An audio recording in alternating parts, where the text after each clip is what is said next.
బాన్స్వాడ ప్రజలకు మిత్రులకు అక్కడ ఉన్నటువంటి ఒక హిందూ సంఘ కార్యకర్తలకు సంఘాలకు నేను ఒకటే విజ్ఞప్తి చేస్తున్నాను.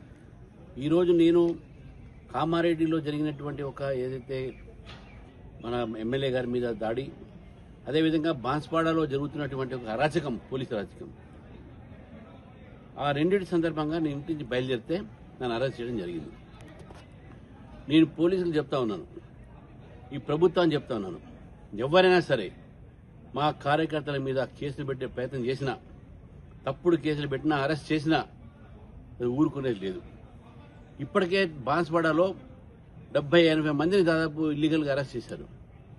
ఏదైనా మాట్లాడితే పోలీసు అధికారులు అక్కడ రెస్పాన్స్ ఇయ్యరు.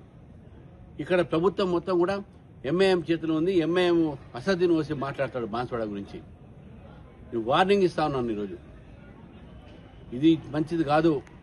రేపు ఇటువంటి సంఘటనలు జరిగితే మేము మళ్ళీ ఊరుకునేది ఉండదు. ఈసారి ఏదో ఒకసారి మా ఒక నిరసన జరుపుకోవడానికి బంద్ కాలిస్తే మీరు అక్కడ 144 సెక్షన్లో పెట్టి మా కార్యకర్తను అరెస్ట్ చేస్తా ఉన్నారు, మా హిందువులను అరెస్ట్ చేస్తున్నారు. ఒక్కడైనా మీరు ఎంఐఎం వ్యక్తిని అరెస్ట్ చేశారా? ముస్లిం అరెస్ట్ చేశారా? చేయలే. కాబట్టి నేను ప్రజలు కూడా నేను చెప్తా ఉన్నాను, నేనున్నాను మీతోనే, పార్టీ మొత్తం మీతో ఉంది, కేంద్రంలో మన ప్రభుత్వం కూడా మనతో ఉంటుంది. భయపడాల్సిన అవసరం లేదు. వీళ్ళ అరాచకాలుగా ఎక్కువ సాగవు.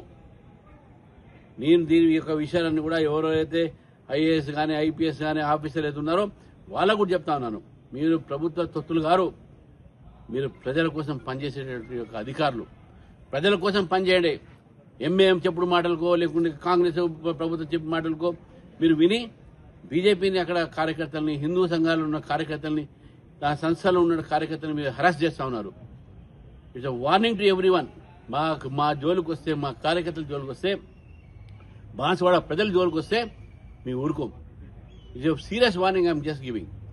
ఈ విధంగా మీరు తెలిస్తే దానికి ప్రతిఫలం కూడా మీరే దానికి బాధ్యత వహించాల్సి వస్తుంది. కాబట్టి బాన్స్వాడ ప్రజలకు, కార్యకర్తలు అందరూ కూడా మరొకసారి చెప్తాను, నేనున్నాను మీతోని, పార్టీ మొత్తం మీతో ఉంది, మన కేంద్ర మంత్రులు ఉన్నారు, మన ఎంపీలు ఎమ్మెల్యేలు అందరూ కూడా మీతో ఉన్నారు. భయపడాల్సిన అవసరం లేదు. ఈ ఎంఐఎం చేసేటటువంటి కాంగ్రెస్ పార్టీతో కలిసి దీనికి భయపడేది లేదు. మనం అందరం కలిసి ఉందాము, ఐక్యంగా ఉందాము. మీ మాట నేను ఉంటాను. మరి కొన్ని రోజులు అక్కడ వస్తాను. నేను ఇవాళ రావడానికి బయలుదేరితే నన్ను ఆపేశారు. ఎన్ని రోజులు ఆపుతారు చూస్తాను నేను, ఎన్ని రోజులు ఆపుతారు. కాబట్టి ఆపే సమస్య లేదు. ఆపినా వచ్చే అది తప్పకుండా వస్తాను, మీతో ఉంటాను. మిమ్మల్ని మేము కాపాడుకుంటాం, మనం అందరం కాపాడుకుంటాం అని చెప్పేసి కూడా మీ అందరూ తెలియజేస్తాను.